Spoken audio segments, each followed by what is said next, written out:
Only a few years ago, an individual that goes by the name of Jaylen Hyatt would terrorize the Nick Saban-led Alabama defense. Before we go any farther, I want you to understand the magnitude of what I just said. Terrorizing and Nick Saban in the same sentence. You don't hear that every day. But truth of the matter is, it happened. He had not one, not two, not three, not four, but 5 touchdowns on Alabama as a wide receiver. He dominated Bama. They didn't have an answer for him. He also finished the day with 207 total yards. You may be sitting there saying, well, okay, Matt, anybody can have one great game. Maybe it was a fluke. But it wasn't. He had an outstanding rest of the year, and when it was all said and done, he won the Biletnikoff. For those of you who don't know, that goes to the nation's best wide receiver. His football career in life, it was at an all-time high.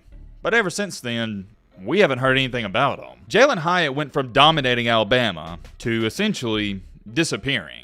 There's many questions people have been asked about this guy even to this day. But however, it all circles back to the one. And I mean the one big question we're going to try to get to the bottom of in today's video. What really happened to Jaylen Hyatt?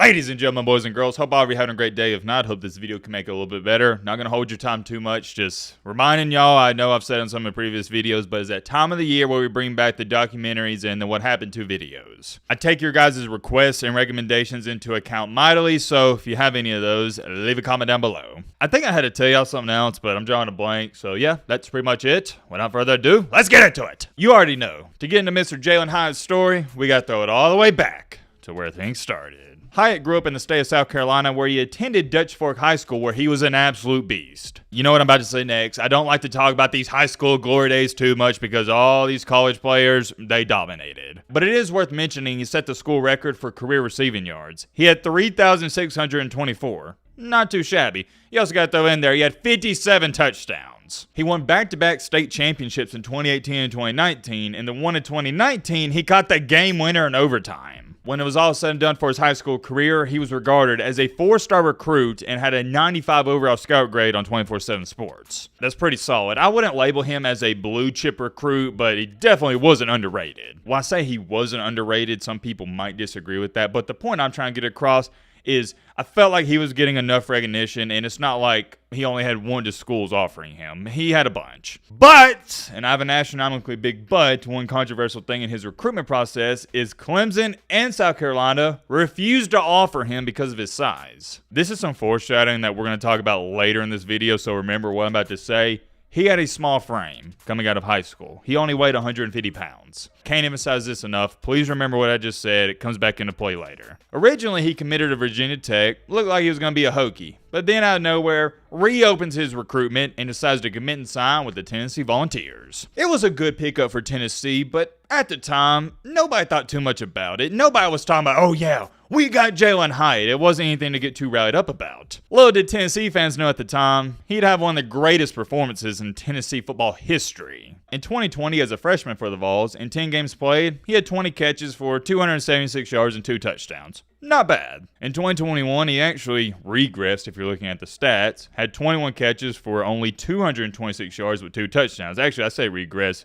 more so have stayed the same. That was concerning for Heupel and Vol Nation because that was supposed to be the year that, I'm not going to say he should have had a breakout season, but most definitely improved his stats and had around 700, 800 yards. I think that's more than fair to say that was the expectation in year number 2.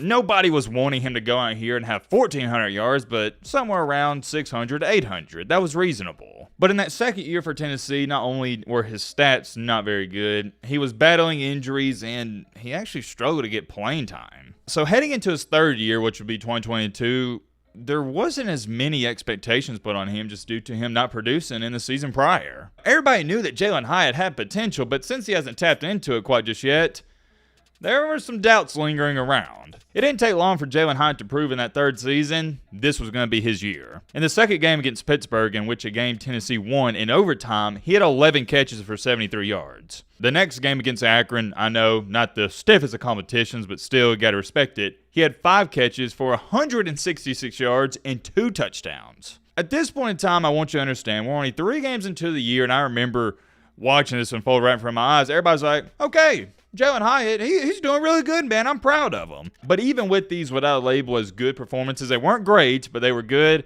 People were still, I guess I'd say, what's the phrase I'm looking for? I think the best way to say it is Tennessee fans were trying not to get too high on him because they didn't want to get let down. In the 5th game of the year against LSU, he would have 4 catches for 63 yards and 2 touchdowns. Another good performance. But then on October 15th, this is when number 6 ranked Tennessee was hosting number 3 ranked Alabama.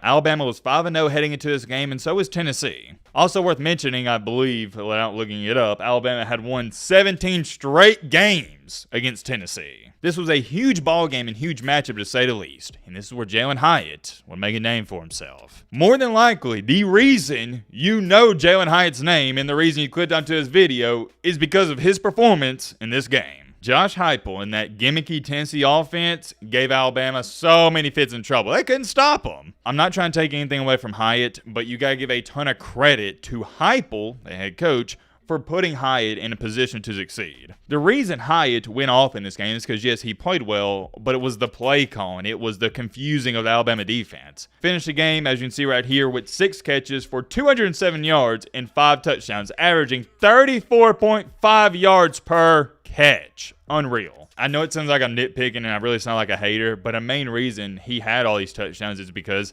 Alabama's defense was getting confused and he was just running right by them. It's not like he was routing up Alabama. No. He was running in a straight line pretty much, and Alabama didn't have an answer for him. By the way, it also helps when you have one of the most underrated quarterbacks in Tennessee history, Hendon Hooker, throwing you those beautiful deep balls. Man, oh man, I don't know if I've ever seen a better deep ball passer than Hendon Hooker. It was so pretty to watch. I still feel like till this day, he got snubbed from going to the Heisman Trophy ceremony. Not saying he should have won it, but he should have been invited. Now that I think about it, maybe we should make a video on Hendon Hooker. Let me know in the comment section if you'd like to see that. Anyways, like I was saying, Hyatt, he went off. You get the point, and y'all remember this game. Even like if you're not a Tennessee fan or Bama fan, college football fans, you remember it. One of the best games I've ever watched. Unfortunately, I was on the bad side of it, but that's neither here or there. Hyatt goes off, makes a name for himself, and in the very next game, and it proves it wasn't a fluke, he has 7 catches for 174 yards and 2 touchdowns. Crazy to believe this was actually a worse performance than the previous one, but technically it was. He didn't slow down. Game after that against Kentucky, had 5 catches for 138 yards and 2 touchdowns. Against Missouri, lit them up, had 7 catches for $146 and 1 touchdown.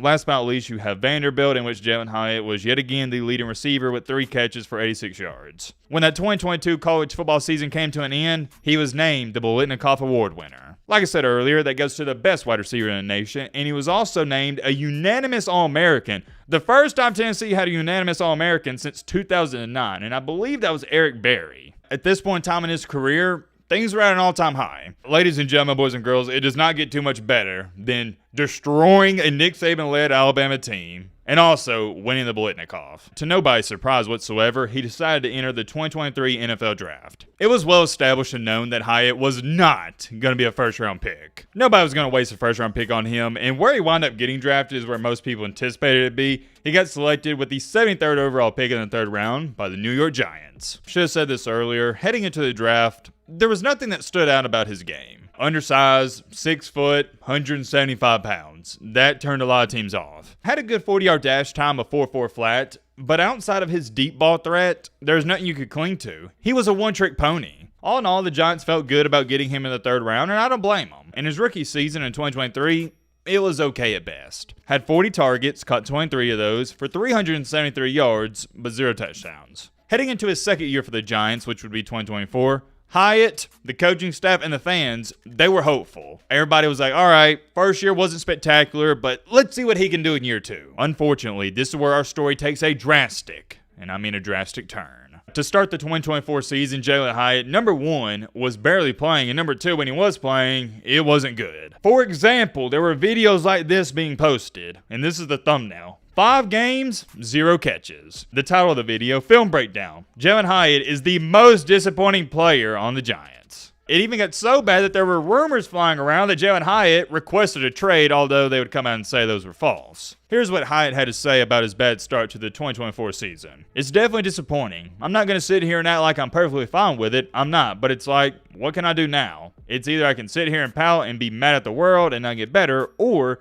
I can keep attacking the days and keep getting better at practice. I would say that's an outstanding approach to have, and got to throw in there, he fell behind Slayton on the depth chart. That stirred up a lot of conversations, and Coach Brian DeBall was like, well, it's not because Jaylen Hyatt's not doing good, it's because Slayton's also doing better. Let me show you the quote word for word. Again, that's not because of Jaylen Hyatt. That's what the head coach had to say. Slayton is doing a nice job with his opportunities of doing the things he needs to do, and then we sprinkle in Hyatt in particular plays. And then Malik Neighbors, he's been on the field most of the time. Hyatt will be ready to go when his number is called. It is worth mentioning and noting that Coach DeBall was telling Hyatt, hey, be ready. Eventually, it's going to be your time to shine. I felt like I've gotten better in training camp and OTAs. Felt like I took the next stride that I needed to take as far as my routes, as far as knowing the playbook, as far as getting my alignment, knowing my assignment, getting the job done. And obviously, when opportunities come, taking advantage of it. Continuing along, I thought I had a very, very good training camp, and they told me I did. They told me I had a great training camp, but there are things I can't control, and I'm disappointed about it, but at the end of the day, I'm just going to keep getting better, and my chance will come, and when it comes, I will be ready. You don't got to be a rocket scientist to put two and two together, even from that quote, that he wasn't happy with how things were going. He stated it himself, hey, they told me I had a great training camp, I thought I did good, but still, it's not enough. Like he said, there are things I can't control, and I'm disappointed about it, rightfully so. On one side of it, you got Jaylen Hyatt, who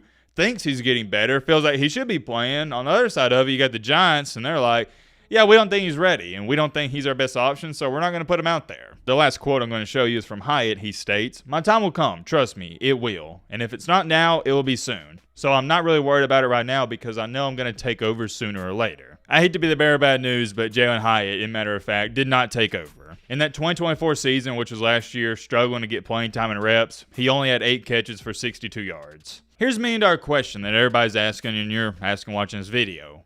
Why is Jaylen Hyatt not succeeding? Why is he not playing in the NFL? For starters, I'm going to go back to this. It's what I'll label him as. He's a one-trick pony. I don't mean that as disrespect. It's nothing personal. It's how I view his game. We saw it at Tennessee. We knew it heading into the draft. He was a deep ball threat. That's it. He runs a 4-4 flat 40-yard dash, and at Tennessee in that gimmicky offense, it worked great. He didn't have to be very efficient on his route running. No. Just run as fast and as far as you can and hit a hooker, he'll get it to you. Well, the NFL's a little different. That 4-4 flat speed, you're not going to be burning people left and right. Number 2, he is not, can't emphasize this enough, he is not a good route runner. Number 3, can't get off of the ball, and I could go on and on and on. I think you get the point. All in all, he is not a good wide receiver once you take away that one trick, and that one trick being the deep ball threat. I was looking around to see what some people were saying. Take a look at this comment. I liked him coming out of the draft, but he's always screaming wide receiver 4 with some upside to me. He's a burner with not much else in his skill set, like I just said, on a team with a quarterback who can't throw good, referring to,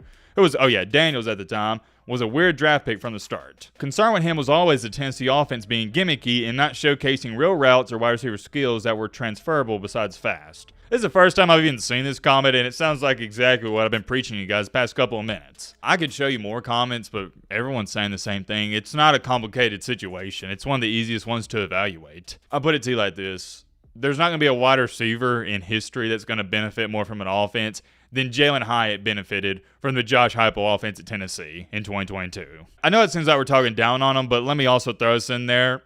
I don't think he's bad. He's not trash. He's just not good to me. He's okay. But you have to understand and realize the NFL and these teams aren't looking for okay wide receivers. They're looking for good at the bare minimum. Whereas, and I think this is a great example, you look at Malik Neighbors, that is what a good/great wide receiver looks like. And who knows, with Russell Wilson coming into the Giants, maybe that could help Jaylen Hyatt's career and somewhat revive it a little bit. But from the way things are looking right now, I'm not going to say his career is over, but it ain't looking good, to say the least. That's pretty much it, though. If you guys know anything about it or want to add to it, let us know in the comment section. I'm curious. But